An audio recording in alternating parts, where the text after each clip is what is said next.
Hello students. आज मैं लेके आई हूँ आप लोगों के लिए चैप्टर नंबर 6 के question answers. Seed becomes a plant.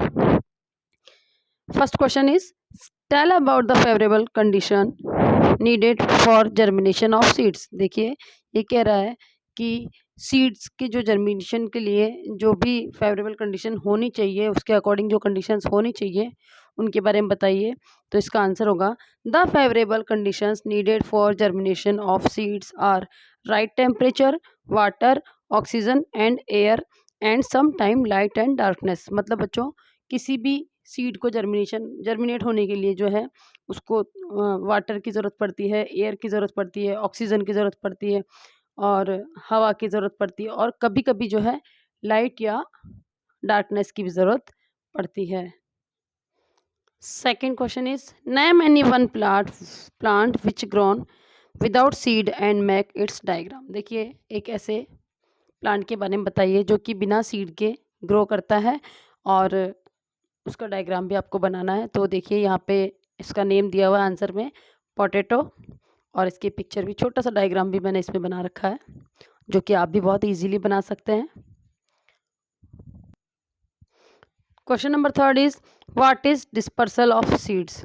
देखिए बच्चों ये पूछ रहा है कि बीजों का डिस्पर्सल क्या होता है, प्रसारण क्या होता है, बीजों का प्रसारण क्या होता है। तो इसका आंसर होगा process of reaching seed from one place to other different places is called dispersal away by wind, water, birds and animals. देखिए कितना इजी इसका आंसर है बच्चों कि जब बीज जो है एक जगह से दूसरी जगह पे पहुंच जाता है, चाहे वो हवा के द्वारा या पानी के द्वारा या किसी पक्षी या जानवर के द्वारा, जब एक जगह से दूसरी जगह पहुंच जाता है तो उसको हम कहते हैं डिस्पर्सल ऑफ सीड्स। बहुत इजी आंसर है बच्चों, आप बहुत इजीली इसको लर्न कर सकते हैं। Question number 4 is how do human beings disperse seeds. अब देखिए ये कह रहा है कि इंसानों के द्वारा किस तरह से बीजों का डिस्पर्सल होता है, किस तरह से इसका प्रसारण होता है। इसका आंसर होगा human beings travel from one place to the another place, they take seeds, plant etc with them from one place to another place, in this way they disperse seeds। देखिए ये कह रहा है कि जो इंसान या मनुष्य जो होता है वो एक जगह से दूसरी जगह पर ट्रेवल ज़रूर करता है और वो अपने साथ में क्या करते हैं, कुछ प्लांट्स या कुछ सीड्स साथ में ले जाते हैं। जब भी वो एक जगह से दूसरी जगह पर जाते हैं तो वो वहाँ पे या तो कुछ प्लांट्स ले जाते हैं या फिर कुछ बीज ले जाते हैं। तो इस तरह से जो है बीजों का डिस्पर्सल होता है। Name any 5 plants which came from foreign countries into India. ये पूछ रहा है कि किन्हीं 5 प्लांट्स के नाम बताइए जो कि फॉरेन कंट्री से हमारे कंट्री में आई है।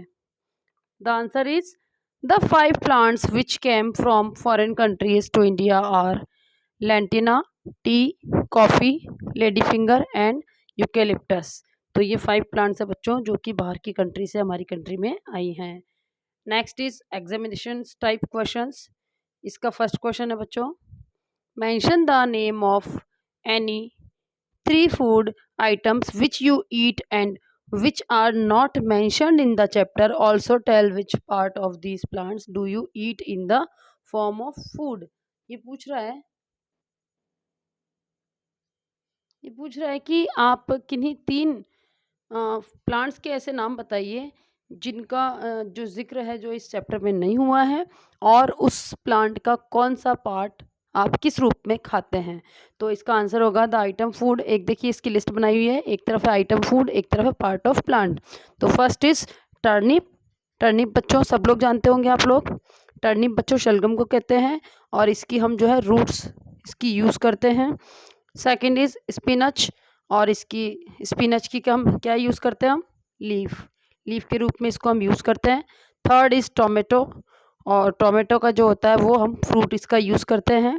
Second question is what is the health benefit of consuming sprouted grains, mention any one such benefit. देखिए ये कह रहा है कि जो स्प्राउटेड ग्रेन्स होते हैं, जो अंकुरित अनाज होते हैं, इनको खाने से हमको क्या बेनिफिट्स मिलते हैं।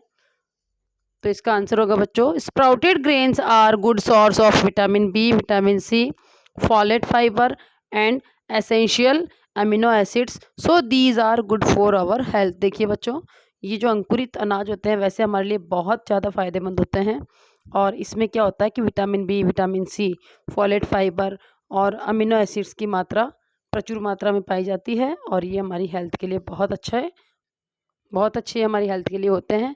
Third question is make a list of plants which have been brought to India from other countries. देखिए कुछ प्लांट्स के नाम बताइए जो कि अदर कंट्रीज से हमारी कंट्री में लाए गए।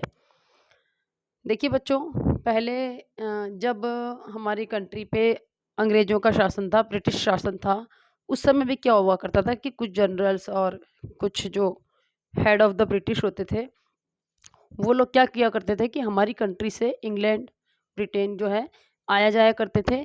तो वो क्या करते थे, वहाँ से कई बार कुछ अच्छे पौधे यहाँ पे लेके आ जाया करते थे। क्या होता है ना कि जो ब्रिटिश थे उनको क्या है कि गर्मी भी सहन नहीं होती थी। तो जब ज़्यादा गर्मी का टाइम हुआ करता था तो वो यहाँ से वापस अपनी कंट्री में चले जाया करते थे और जब वापस मौसम ठंडा होता था वो उस वक़्त यहाँ आ जाया करते थे। तो ऐसे आने-जाने में क्या करते थे वो लोग, कई बार कुछ अच्छे जो पौधे हुआ करते थे वो यहाँ पे लेके आ जाया करते थे। तो वो धीरे-धीरे यहाँ पे ग्रो करने लगे। तो इसका आंसर होगा the plants which have been brought to India from other countries are, यानी कि जो प्लांट्स अदर कंट्रीज़ से हमारे इंडिया में लाए गए वे हैं, first is lantana, second is eucalyptus, third is tea, fourth is coffee, fifth is lady finger, carrot grass and cauliflowers. देखिए fourth question is if you are given an option to grow a plant in your house which plant would be your choice and why. देखिए अगर आपको अपने घर में कोई plant लगाने के लिए चॉइस दी जाए तो आप कौन सा पौधा है जो उसको चुनेंगे जो कि आपको बहुत अच्छा लगेगा जिसको ग्रो करने में। तो इसका आंसर होगा I would like to grow money plant because this can be used as an indoor plants, it leaves its leaves are beautiful and it grow fastly, it added beauty to the interior। देखिए ये कह रहा है कि अगर मुझे अपनी पसंद से कोई प्लांट अपने घर में लगाने का मौका मिलेगा तो मैं मनी प्लांट को ही चुनूंगी। क्यों? क्योंकि ये बहुत जल्दी ग्रो करता है बच्चों और आपके घर की खूबसूरती में चार चांद भी लगा देता है और इसकी पत्तियां भी जो होती है वो बहुत ही खूबसूरत होती हैं और ये बहुत ही फास्टली ग्रो करता है। Question number 5 is name any one item which can be sprouted. देखिए किसी भी एक ऐसे वन आइटम का नेम बताइए जिसको कि आप स्प्राउट कर सकते हैं, अंकुरित कर सकते हैं। तो इसमें आंसर हो जाएगा ग्रेम, यानी कि चना। तो ये हमारे क्वेश्चन आंसर कंप्लीट हो चुके हैं बच्चों। नेक्स्ट टाइम हम मिलते हैं चैप्टर नंबर 7 के साथ। और आज भी कुछ बच्चों ने मुझसे कहा था कि मैम प्लीज़ 7 चैप्टर के आप क्वेश्चन आंसर बनाइए, बट बच्चों मैं आज एक साथ 2 चैप्टर नहीं बना पाई और मैं कल आपके लिए 7 चैप्टर की सीरीज़ लेके आऊँगी। ठीक है, कल मिलते हैं हम। Okay bye, take care.